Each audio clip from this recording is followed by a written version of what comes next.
Hello बच्चों। देखो आज हम पढ़ने वाले हैं संबंधों के बारे में। क्या होते हैं संबंध और कितने प्रकार के होते हैं, किस तरह हम पहचानेंगे और किस आधार पर बोर्ड में क्वेश्चंस पूछे जाते हैं, उन सब की हम चर्चा करने वाले हैं। कॉन्सेप्ट समझेंगे इस वीडियो में हम कि क्या कॉन्सेप्ट है संबंधों का। ठीक है, तो संबंध समझने के लिए सबसे पहले हमें पता होना चाहिए कि हमारे जो समुच्चय होते हैं वो क्या होते हैं।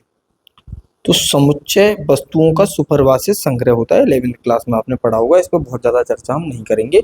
आप बस इतना समझ लो, जब भी इन ब्रैकेटों के अंदर जो करली ब्रैकेट होते हैं इनके अंदर कोई चीज लिखी होती है तो समझ जाना कि ये समुच्चय के बारे में बताया गया है। अगर आपको समुच्चय नहीं पता है क्या होते हैं तो ठीक है। उसके बाद अगली जो चीज आती है वो आती है हमारी कार्तीय गुणनफल। तो कार्तीय गुणनफल के बारे में आपको जानकारी होनी चाहिए। ये इसको रिप्रेजेंट करते हैं हम ए क्रॉस बी से।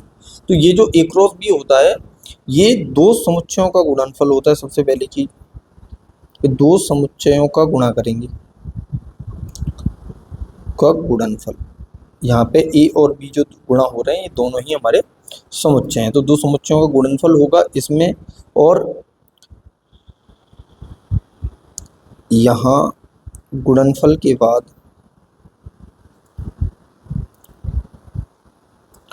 क्रमिक युग्म प्राप्त होंगे हमें।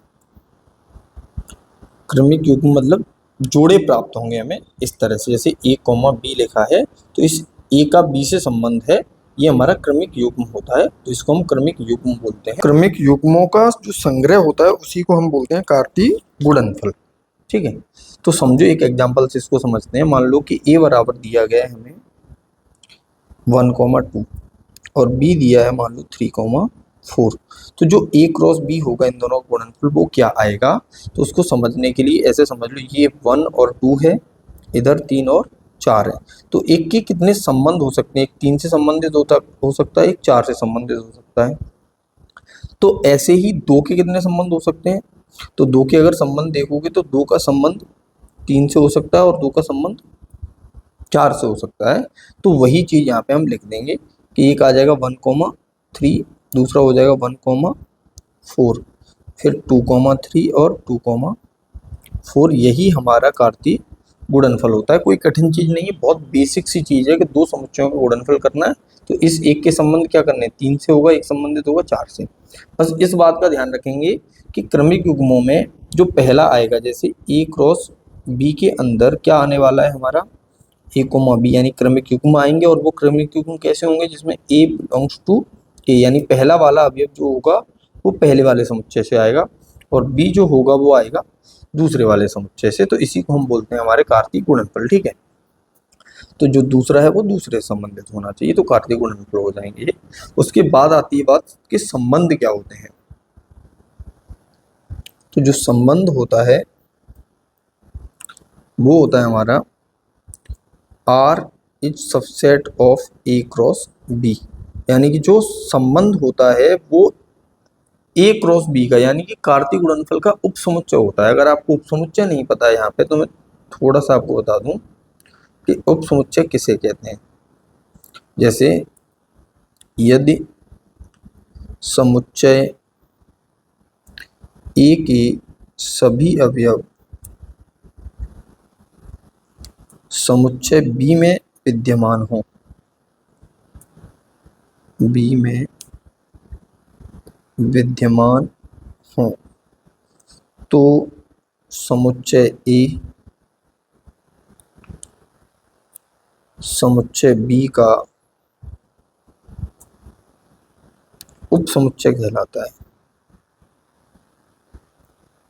उपसमुच्चय कहलाता है, यानी कि जो भी अवयव ए में होंगे, अगर यहाँ पे मैं एग्जांपल से बताऊं, मान लो कि इस संबंध को हम आगे ले लेंगे, उपसमुच्चय ही पहले समझ लेते हैं। जैसे मान लो ए बराबर दिया है हमारा 1, 2, ठीक है, और बी दिया गया है 1, 2 और 3। तो ए के जितने भी अवयव हैं वो बी में है। अगर ए के जितने भी अवयव बी में होंगे तो जो ए होगा वो बी का उपसमुच्चय कहलाएगा। और इस तरह से इसको प्रदर्शित करते हैं, इसको पढ़ते हैं ए इज सबसेट ऑफ बी, यानी कि जो ए है वो बी का उपसमुच्चय है, पहला वाला दूसरे वाले का उपसमुच्चय है, इसको बोलते हैं हम उपसमुच्चय। तो उपसमुच्चय आपको क्लियर हो गए होंगे। तो हम यहाँ पे संबंधों के बारे में क्या कह रहे हैं कि संबंध क्या होते हैं, संबंध होते हैं कि जो आर होता है वो उपसमुच्चय होता है ए क्रॉस बी का, यानी कि ए क्रॉस बी में जो अवयव आएंगे वही आर में होंगे, उसके अलावा नहीं हो सकते हैं। बाकी के जितने भी अवयव उसके अलावा आ जाएंगे उनको हमें छोड़ना पड़ेगा। जैसे मान लो कि आर बराबर, एक एग्जांपल ले लेते हैं, उससे समझो कि ए बराबर दिया है हमें 1 3 5 और बी बराबर दिया है हमें 2 6 और 10, और एक संबंध है आर जो परिभाषित है ए से बी में। ठीक है, ये इसको लिखने का तरीका होता है, या ये ऐसे भी आपको लिखा मिल सकता है जैसे ए रिलेटेड टू बी, इसको भी हम कहेंगे जो ए का बी से संबंध को प्रदर्शित किया गया है यहाँ पे। ठीक है, और साथ में हमें एक संबंध इस पे दिया है कि आर बराबर ए कोमा बी, जहाँ पे जो ए है वो ए से संबंधित है और जो बी है वो बी से संबंधित है, और बी बराबर है 2a। ठीक है, ये एक संबंध हमें दे दिया कि बताओ। तो अब जो भी चीजें आएंगी, पहली चीज तो ये कि पहला वाला भी पहले वाले से संबंधित होगा, दूसरा दूसरे से संबंधित होगा। अब यहाँ पे जो a है वो कहाँ से आएगा, यहाँ से। तो अगर मैं a बराबर रख दूं 1 तो b बराबर है 2a, तो b बराबर हो जाएगा 2। अगर मैं a बराबर रखूं 3 तो b बराबर हो जाएगा हमारा 6। अगर मैं a बराबर रखूं 5 तो b बराबर हो जाएगा 10। तो जो हमारा संबंध बनेगा वो क्या बन जाएगा, 1,2 3,6 और 5,10। बस यहाँ पे ध्यान ये रखना है कि पहला वाला अवयव जो आएगा वो पहले वाले समुच्चय के अंदर होना चाहिए। जैसे यहाँ पे ये जो पहला अवयव है 1, तो ये किस में है, ए में है। दूसरा अवयव है 2, तो दूसरा अवयव किस में होना चाहिए, बी में होना चाहिए। ऐसे ही इसमें भी देखो, पहला पहले से और दूसरा दूसरे से संबंधित है, तो ये हमारा समुच्चय हो गया और ए क्रॉस बी का उपसमुच्चय बन गया ये। ठीक है, अब यहीं पे इसी सेम क्वेश्चन में आर बराबर जो बी ये दिया है, अगर 1 2 3, जैसे ए को बदल दूं मैं, ए बराबर ले लूं मैं 1 2 3, और बी बराबर हमें दिया जा रहा है 2 6 और 10, सेम वैसे ही, और यही संबंध है। तो अब संबंध को हम क्या बनाते हैं, ये संबंध हमारा यही है, ये वाला जो पहले था ए बी। ठीक है, यहाँ पे b बराबर क्या लेना, 2a। तो अब हम a का मान रखते हैं, तो a का मान अब क्या रखेंगे 1, तो b बराबर क्या आएगा 2। a बराबर रखेंगे 2 तो b बराबर आएगा 4, और जब हम a बराबर रखेंगे 3 तो b बराबर आएगा 6। अब हम अपना संबंध अगर लिखते हैं तो यहाँ पे क्या लिखा जाएगा, 1,2 लिखोगे, फिर 2,4 लिखोगे, और फिर 3,6 लिख के, और आप तसल्ली से बैठ जाओगे ये हमारा संबंध बन गया। लेकिन वास्तविकता में ये संबंध हमारा गलत बना हुआ है। क्यों गलत बना हुआ, अगर ध्यान से समझो तो ये जो दूसरा वाला पेयर है इसमें 2 तो इसमें है, लेकिन इसमें 4 नहीं है। तो इसमें 4 नहीं है, यानी कि ये ए क्रॉस बी में नहीं आया होगा। ए क्रॉस बी में कौन आएगा, जो दूसरे वाले अवयव जितने भी होंगे वो बी से आए होंगे, लेकिन इसमें 4 आया, तो ये हमारा नहीं होगा। तो यहाँ पे हमें इसको छोड़ना पड़ेगा।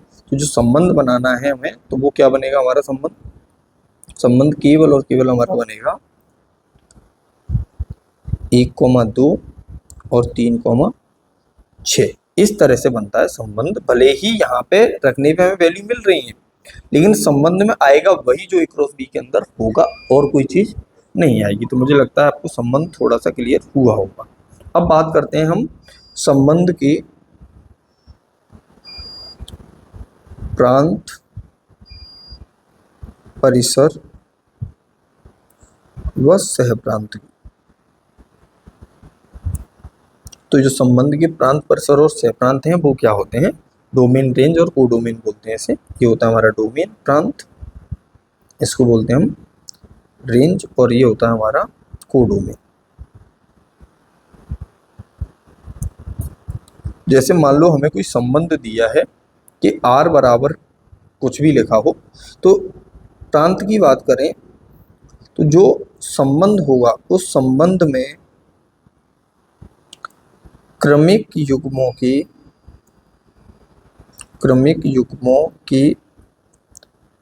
प्रथम घटकों का समुच्चय। तो जो क्रमिक युग्म बनते हैं हमारे संबंध के अंदर, जो बनते हैं उसमें जो पहले पहले अवयव आएंगे, जैसे आर बराबर अभी हमने लिखा था 1,2 और 3,6। तो इसमें जो हमारा प्रांत है, तो इस क्रमिक युग्मों के पहले पहले इसमें 1 है, इसमें 3 है, तो प्रांत हमारा क्या हो गया 1,3। 3 ये हमारा संबंध का प्रांत बन गया।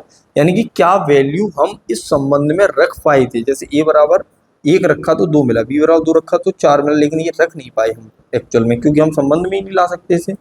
a बराबर हमने क्या रखा 3 तो हमें मिला 6, ये रख सकते हैं। तो a बराबर 1 रख सकते हैं और a बराबर 3 रख सकते हैं।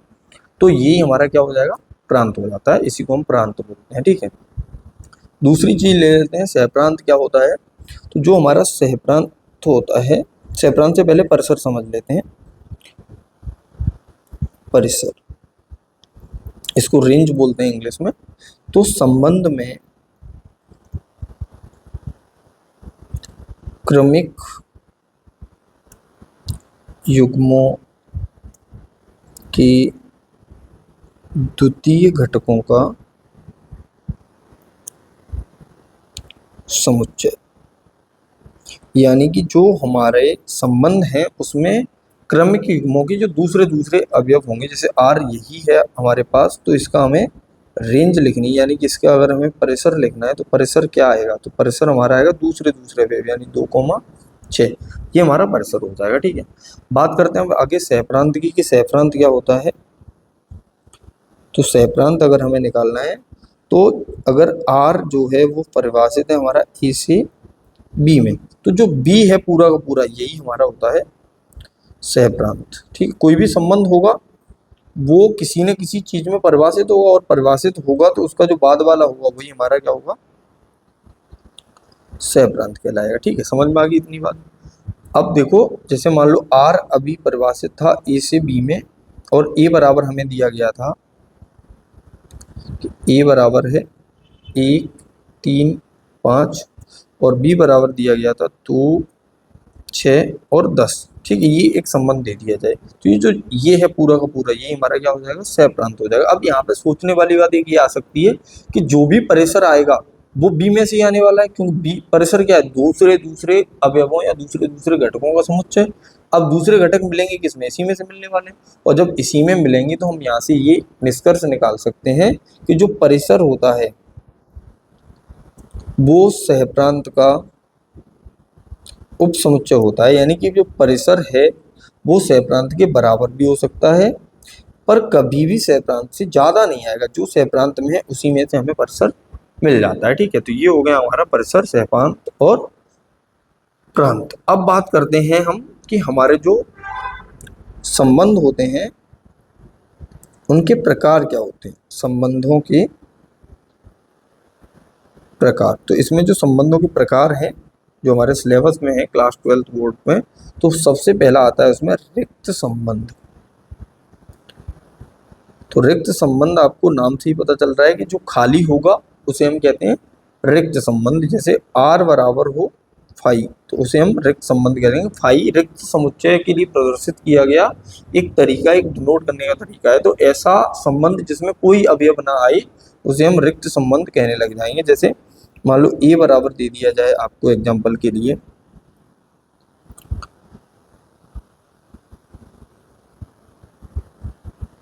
एक 2 3, b बराबर दे दिया जा रहा है 4 6 और 8। ठीक है, अब हमें साथ में ये भी लिख दिया जाए कि अगर हम r यहाँ पे दिया है a, b और साथ में एक चीज और दी है कि अगर हम b माइनस a करेंगे तो वो 0 से छोटा आना चाहिए, लेस देन 0 आए, और जहाँ पे a आएगा वो पहले से लेंगे और जो b आएगा वो दूसरे से लेंगे। अब देखो समझो ध्यानपूर्वक कि अगर हम इसमें से b वाले अवयवों में से अगर a वाले अवयवों को घटाएंगे तो वो हमेशा प्लस का बचने वाला है, कभी माइनस का नहीं बचेगा। और ये कह रहा है कि बाद वाले में से पहले वाले को जब घटाओ तो वो माइनस का आना चाहिए, तो क्या कोई भी अवयव हमें मिल पाएगा, नहीं आएगा। तो ऐसे ही संबंध को हम कहते हैं रिक्त संबंध, जिसमें कोई अवयव ना आ पाए। ठीक है, समझ में आ गई बात। आगे बढ़े, तो आगे बढ़ते हैं। अब आगे बढ़ के दूसरा जो हमारा संबंध है संबंध के प्रकार में वो है सार्वत्रिक संबंध। और सार्वत्रिक संबंध जो होता है इसको बोलते हैं यूनिवर्सल रिलेशन। और ये होता है कि r बराबर a क्रॉस b आ जाए। ठीक है, कहीं पे r बराबर a क्रॉस a भी लिखा मिल सकता है आपको। अगर कोई संबंध है वो a से a में परिभाषित हो तो a क्रॉस a आ जाएगा, और a से b में परिभाषित होगा तो a क्रॉस b आ जाएगा। यानी कि जितने भी अवयव इस ए क्रॉस ए में हो सकते थे, जैसे मान लो आर हमें दे दिया जाए कि ए से ए में परिभाषित है, तो अब ए क्रॉस ए आएगा। और साथ में मान लो हमें दे दिया जा रहा है कि जो ए की वैल्यू है वो आप ले लो 1 2 3 और 4, और आर दिया है हमें ए कॉमा बी, जहाँ पे ए माइनस बी जो है वो ग्रेटर देन इक्वल टू 0 है, और साथ में जो ए और बी दोनों है वो किससे संबंधित होंगे, ए से। अब इसमें से कोई भी अवयव आप उठाओ ए की जगह पे, कोई भी अवयव उठाओ बी की जगह पे, तो अब जैसे एक में से एक जाएगा 0 बचेगा, वो भी आएगा। तो जितने भी इसमें आएंगे वो सब 0 होंगे या 0 से बड़े होंगे, क्योंकि यहाँ पे क्या लगा दिए हमने, मोड लगाए। तो जो भी इस आर के अंदर आएगा, जो भी आर के अंदर आएगा वो किस में होगा, ए क्रॉस ए में। तो आर इज इक्वल टू यहाँ से क्या हो गया, ए क्रॉस ए हो गया। तो ऐसे संबंधों को हम कहेंगे सार्वत्रिक संबंध। ठीक है, अगले संबंध की तरफ बढ़ते हैं। अगला है हमारा तीसरे प्रकार का संबंध, जिसको हम बोलते हैं आइडेंटिटी रिलेशन या तत्समक संबंध। ठीक है, जैसे मान लो कोई संबंध है आर और वो परिभाषित है किसी समुच्चय ए पे, यानी कि आर जो है वो परिभाषित है ए से ए में। ठीक है, तो जो संबंध आर बनेगा उसके अंदर ए कॉमा ए हो और जहाँ पे ए बिलोंग्स टू हो ए, यानी इसको आप ऐसे याद रखो कि इसमें केवल जोड़े आएंगे। और जोड़े किस चीज को बोलेंगे हम यहाँ पे, जैसे 1,1 आ गया, 2,2 आ गया, 3,3 आ गया। ठीक है, तो इसको हम बोलेंगे पेयर। ठीक है, तो जो जोड़े में आएंगे केवल उन्हीं को हम तत्समक संबंध कहते हैं। जैसे मान लो एग्जाम्पल,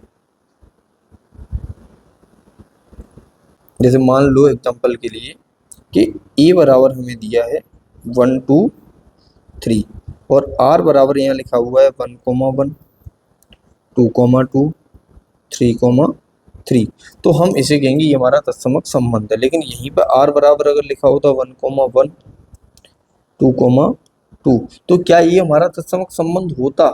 बिल्कुल, ये भी हमारा तत्समक संबंध होता, क्योंकि हमने क्या कहा है इसमें कि केवल और केवल क्या आएंगे, जोड़े आएंगे, उसके अलावा कुछ नहीं आना चाहिए। जैसे आर बराबर यहीं पे ऐसे हो जाता 1,1 2,2 और 1,2, तो अब इसमें ये हमारा तत्समक संबंध नहीं रहा, क्योंकि इसमें हमारा क्या आ गया, कोई दूसरा अवयव और आ गया जोड़ों के अलावा। ठीक है, बढ़ते हैं अगले टाइप पर, और ये हमारा इंपॉर्टेंट है, हर बार बोर्ड में पूछा भी जाता है। तीसरा है हमारा स्वतुल्य संबंध। इंग्लिश में इसी को बोला जाता है रिफ्लेक्सिव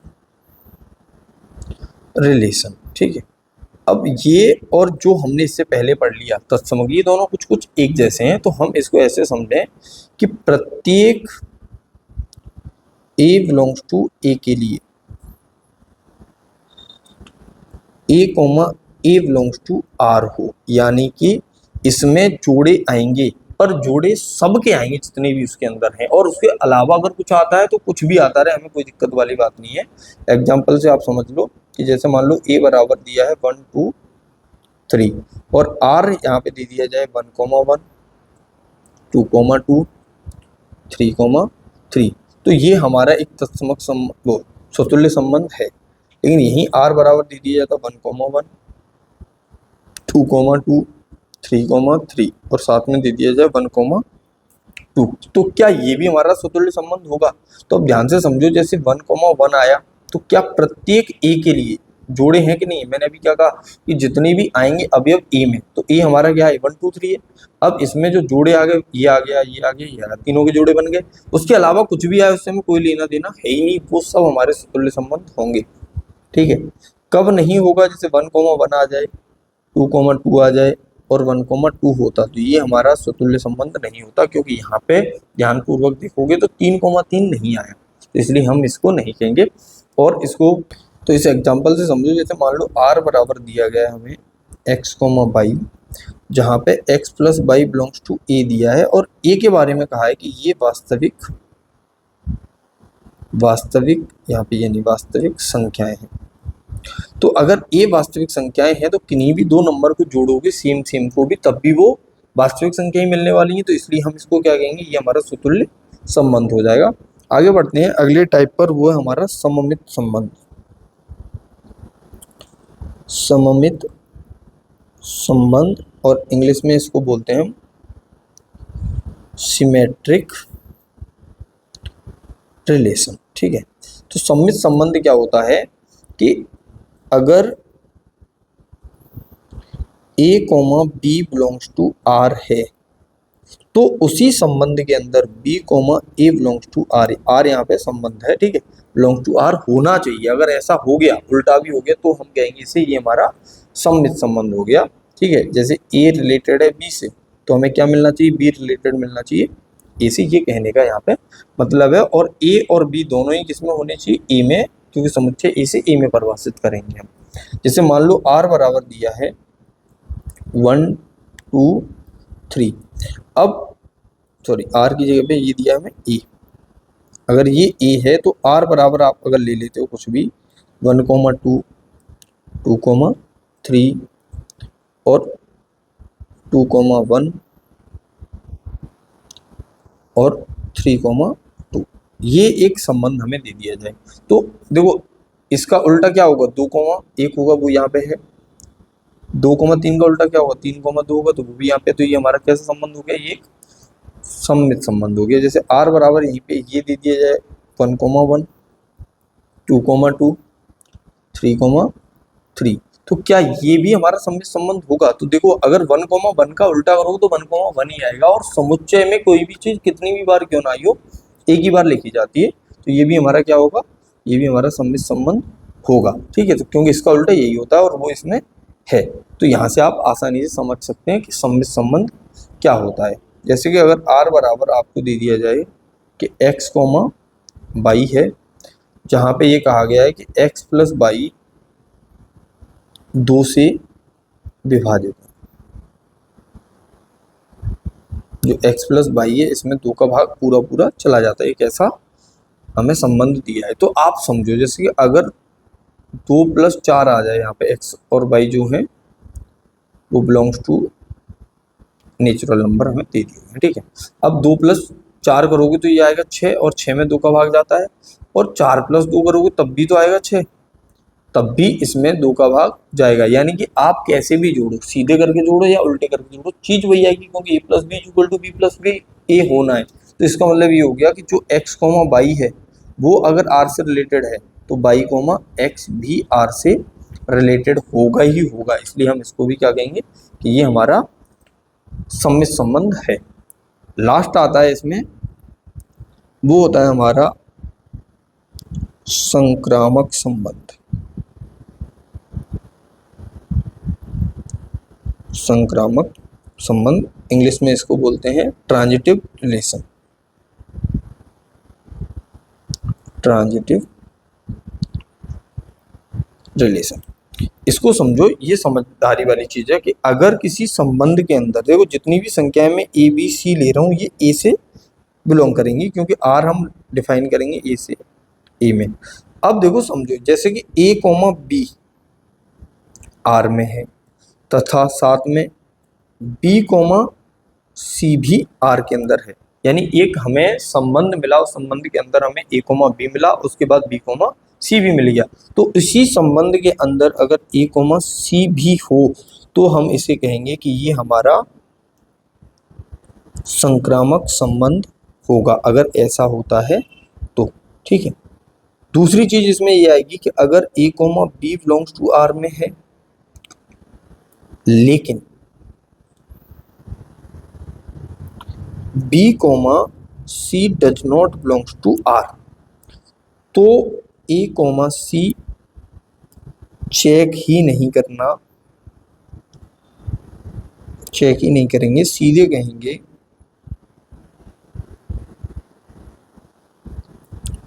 कि यह एक संक्रामक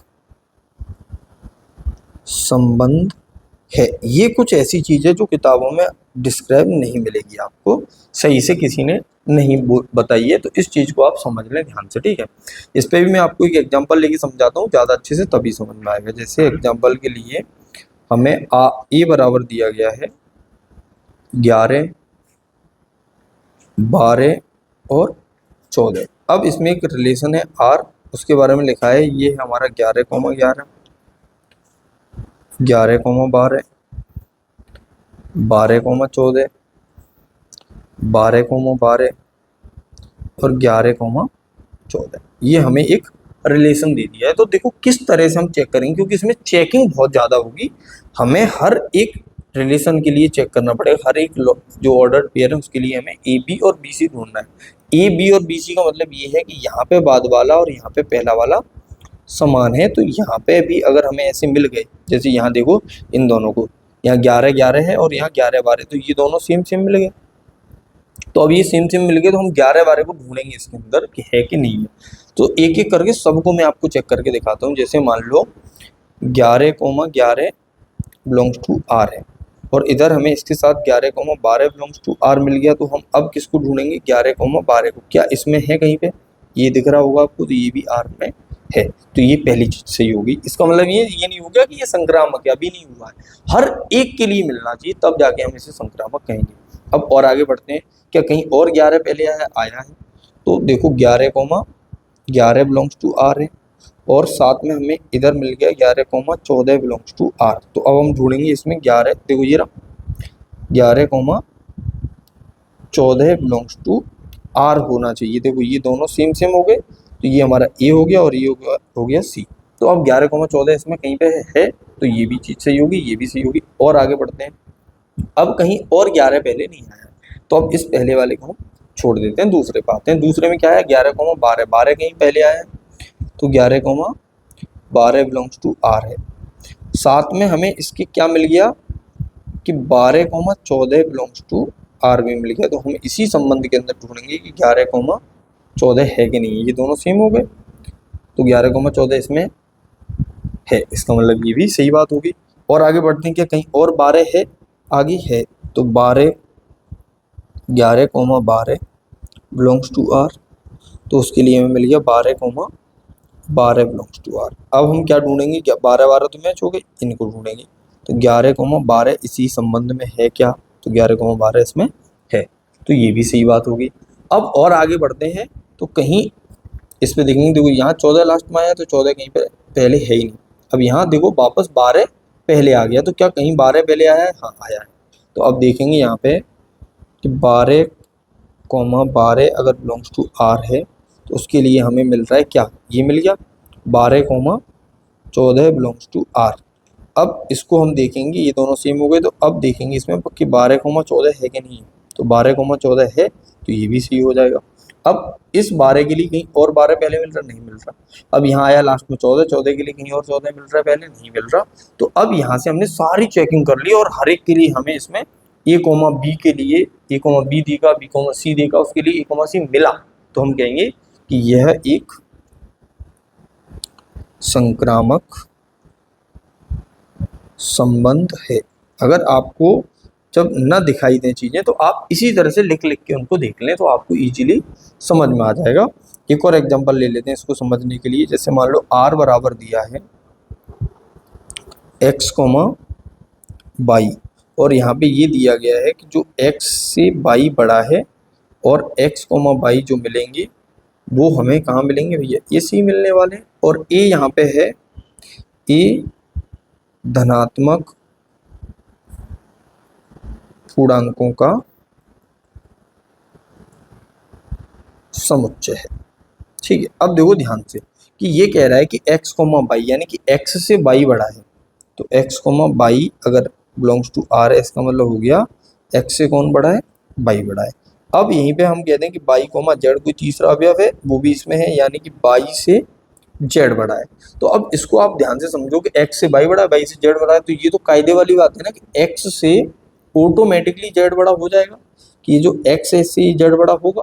तो इससे हम निष्कर्ष निकालते सकते हैं कि x से कौन बड़ा है, z बड़ा है। इसका मतलब x, z भी इस R में हो गई होगा, इसलिए ये हमारा क्या हो जाएगा, संक्रामक संबंध हो जाएगा। ठीक है, अब एक तरह की जो चीज है जो मैंने आपको अभी बताई कि ये वाला हो, जो दूसरी टाइप की हमने चीज लिखी हुई है यहाँ पे कि अगर ऐसा हो जाए कि ये आ जाए कहीं पे ये, तो उस केस में हम क्या करेंगे कि, तो इसका भी एक एग्जांपल देख लो आप, तो आपको ये इजीली अच्छे से समझ में आ जाएगा। जैसे मान लो कि a बराबर दिया है हमें 1 2 और r बराबर दे दिया जाए कि 1,1 और 2,2।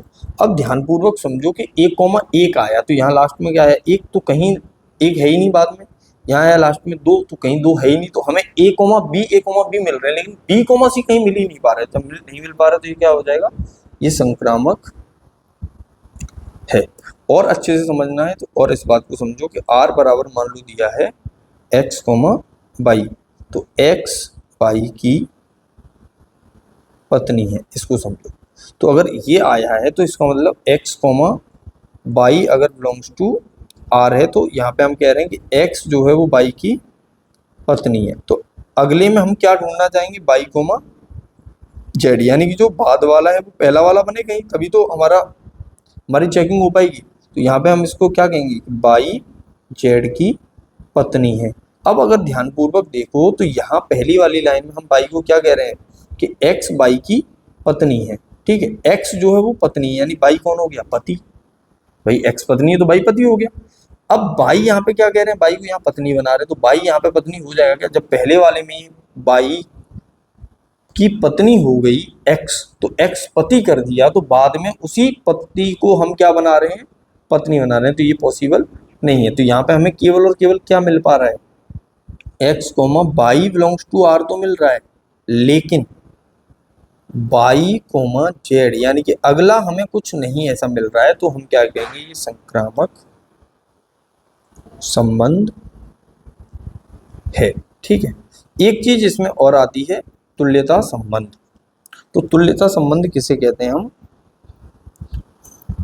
तुल्यता संबंध, यदि कोई